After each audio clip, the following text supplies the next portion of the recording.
I'm excited that we're able to gather journalists into a room. We're able to do a training. One of my criticism of past trainings by many media organizations is that we do this training and people disappear and they forget. But this has an inbuilt provision for mentoring and it's really awesome. We're able to interact over a period of time. We've come back and we're still coming back. And we are seeing the signs that this is not going to end like every other one.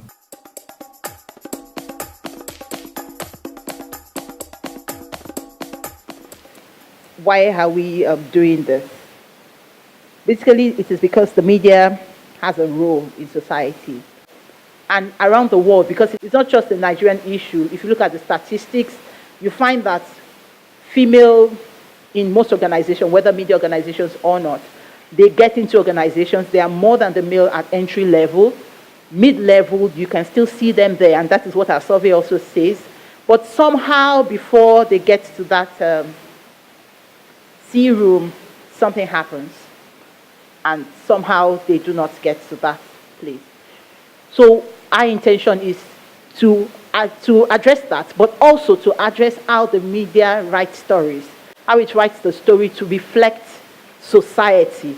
There are vox pop pages of newspapers where the media goes out to ask questions of 10 persons and 9 of them are male.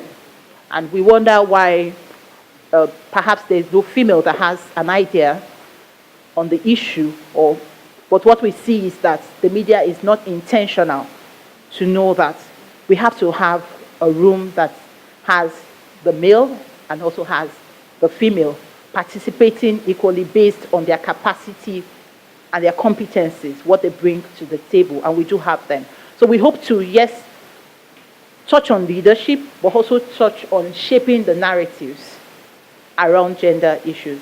And so we welcome you once again to this event.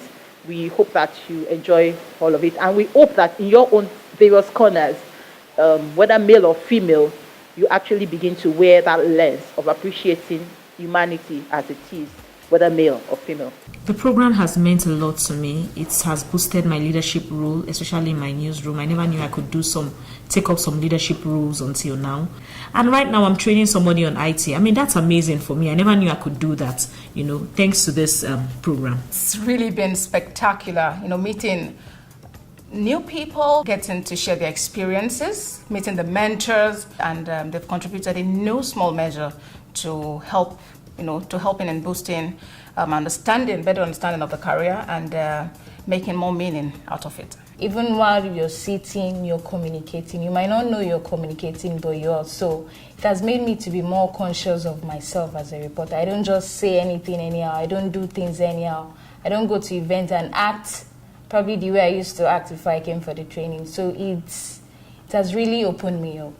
I'm no longer the kind of person I used to be. I'm a little better. Before this program, I used to be a very reserved person. I used to be shy, but now I can stand before the internship students and talk. I express myself well. We share ideas, and it has been motivating. We believe that for society to develop and to grow, inclusiveness is extremely important. So inclusiveness meaning that all groups in society form part of that society, their voices being heard. Obviously, women being 50% of a society, it makes complete sense that in an inclusive society, women's voice is equally heard as the voice of men. In some countries, that is maybe a little bit more difficult than in other countries. But from a Dutch perspective, we try to support women's voices wherever they ask us for that support. In the context of journalism, of course, it's even more important because with journalism, you write from a certain perspective. And if you see that stories are only written from a male perspective, that leaves out an entire part of the spectrum. So that's why we think it's very important to also encourage female journalists to get a stronger position in journalism. So we were very happy that we could support the Wole Soyinka Center already since many years, and that now basically Free Press International has also taken over that support from us. Free Press Unlimited works worldwide to improve the quality of journalism, to improve journalism standards.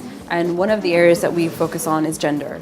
We believe that it's important to facilitate female journalists, to help them become better journalists, to help them stand up against their peers, male counterparts, to give them the confidence and the skills that they need to be able to excel. So this female fellowship program has been carried out with tremendous effort. The Wole Soyinka Center for Investigative Journalists has been an excellent partner. They are champions of female journalism, investigative journalism in Nigeria. They've been very inspirational and motivational for us to work with them. They have had some magnificent ideas. They brought in very determined and passionate mentors who have guided our fellows through this process.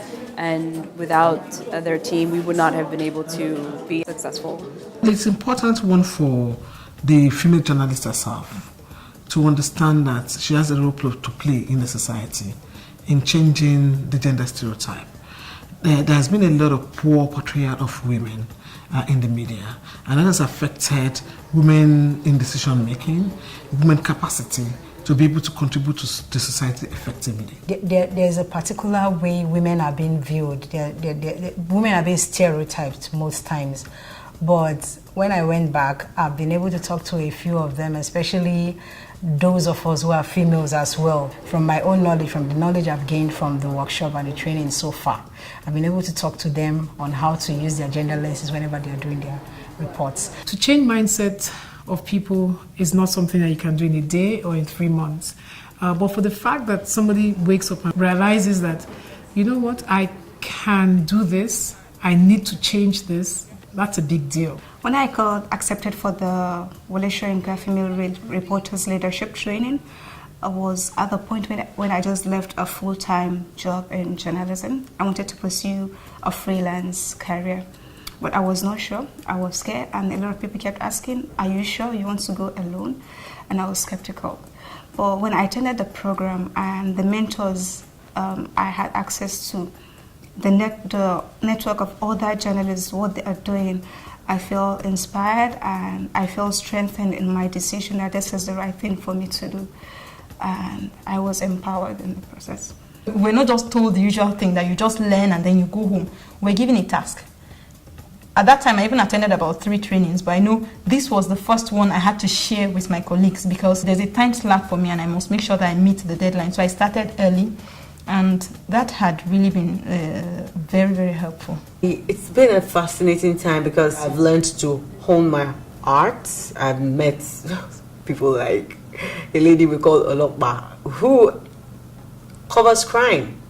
I mean, it's just amazing what these women are doing, and it's been a great experience for me. It's something out of the usual. The female leadership program has been like an eye-opener for me. I've always been a crime reporter. I've always felt comfortable covering crime, but the leadership program has made me to know that there is more I can do, there's more I can give to the society than just being a crime editor, just sitting on my desk editing stories. One particular thing that is coming out of this particular program is that ability to draw up those set of instances that have either been literally abandoned in many media houses where there are no clear guidelines for mentoring them. And many of the fellows are taking up this challenge.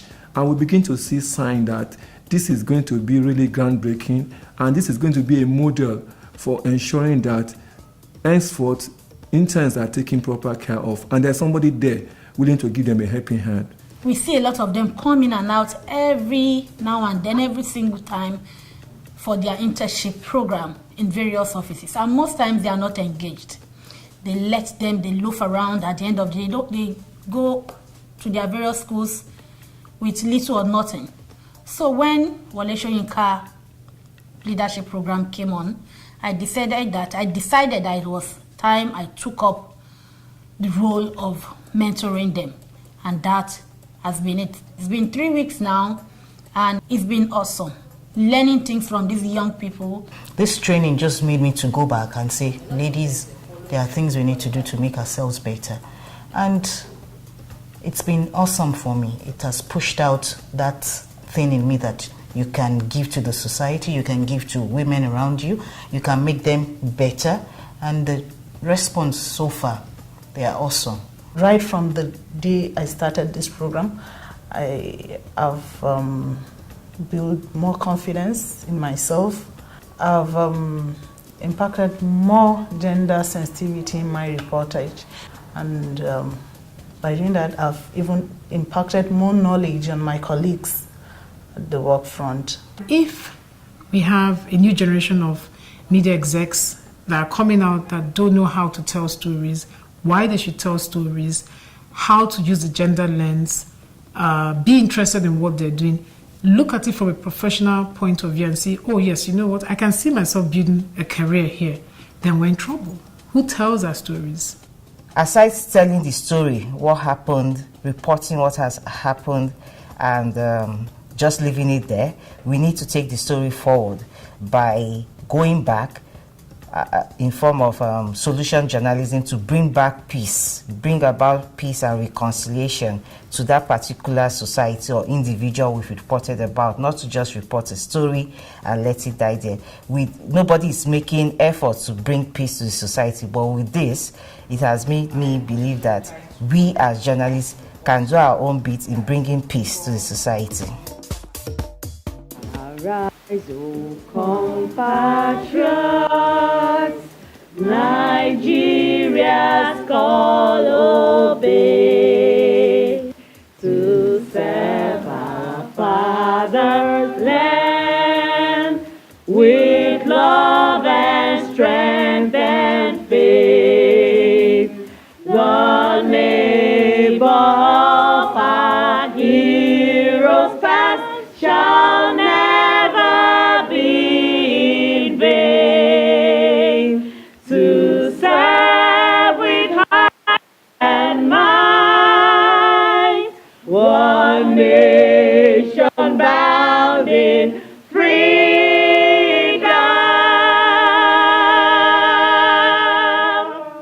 peace and unity.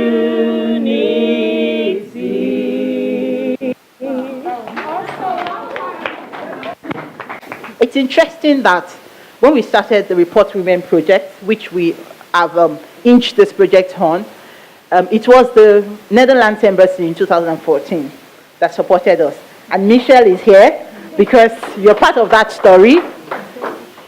The Report Women project is a project that we conceived to increase the reportage of girls and women issues of abuse and access in Nigeria. And the Netherlands Embassy supported us for 2 years, I believe, to do that project.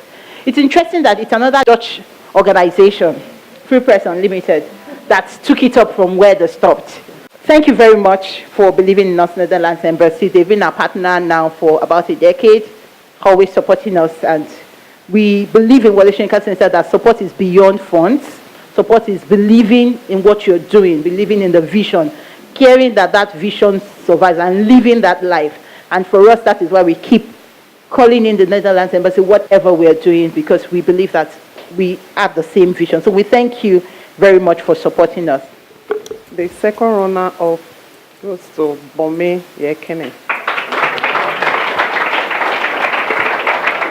So the runner-up is Juliana Francis. Just to say that each of the 3 winners are getting a very high-powered HP laptop, courtesy the Wole Soyinka Center for Investigative Journalism and Free Press Unlimited. It's a pleasure to be here, and an even bigger pleasure to tell you that your winner is Olufunke Fayemi.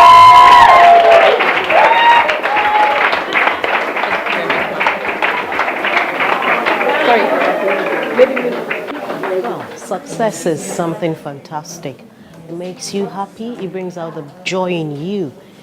It gives you a feeling that, oh, there's something I'm doing and I'm doing well. At the point this program came, it came at a point where I was already beginning to be tired of journalism. I was tired of life. I was tired of everything. And suddenly, there's this project, and I'm in love with it. It's like a new lease of life. Well, it's great months. 8 months of mentorship, mentoring, and propelling. They came for a one-day training. They've had mentoring for a couple of weeks, and they're able to transfer knowledge, transfer hope to the younger generation, because the beautiful thing is that all of them are looking to change the new generation of female journalists in Nigeria, and they're succeeding. Just some of the pictures I shared on my Facebook wall, where I was with the school on secondary school people. I got people reacting that they want me to come and do the same thing in their school. So it's not something that is going to be stopped. It's something that is going to grow, and then in a few years you'll be amazed yourself. As we go on, as we forge ahead, I believe this is just a starting point for us. We have been given the mandate to report female issues appropriately, positively, and I see myself taking up a bigger challenge, taking my mentorship project further than Radio Nigeria's newsroom and taking it beyond Radio Nigeria. Working on women had always been a passion, and this particular opportunity is opening the door wider for me. Things I thought I could not do, I see that I can even do beyond that. I got a lot of encouragement from even those people in my class when I was doing my project in the office. The females in the class, the things they told me about themselves made me to know that there are issues around women, female journalists, and generally women.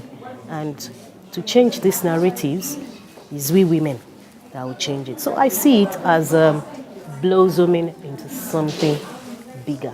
The beauty of the whole exercise is that I realized that after the training, they have better understanding of their role as women, to also portray gender issues, to be sensitive in what they write, and the impact of the sensitivity of what they write in nation building generally. I think it's hard to say what the long-term outcomes can be of a program like this, but I think we've already seen some great changes, as we've heard today from the fellows, their testimonies of how they've been able to change the lives of journalists within their newsrooms, journalists in the community, students who are going to become journalists, and their peers as well, and managing editors. They've been able to change the spirit of newsrooms and help people think in a more gender-sensitive way.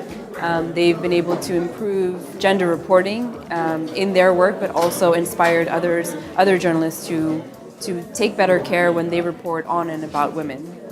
And I think if we continue this program, and I hope we will, that we will be able to reach more and more women, and we will be able to reach newsrooms, not just individuals, but also media houses, and transform the media landscape.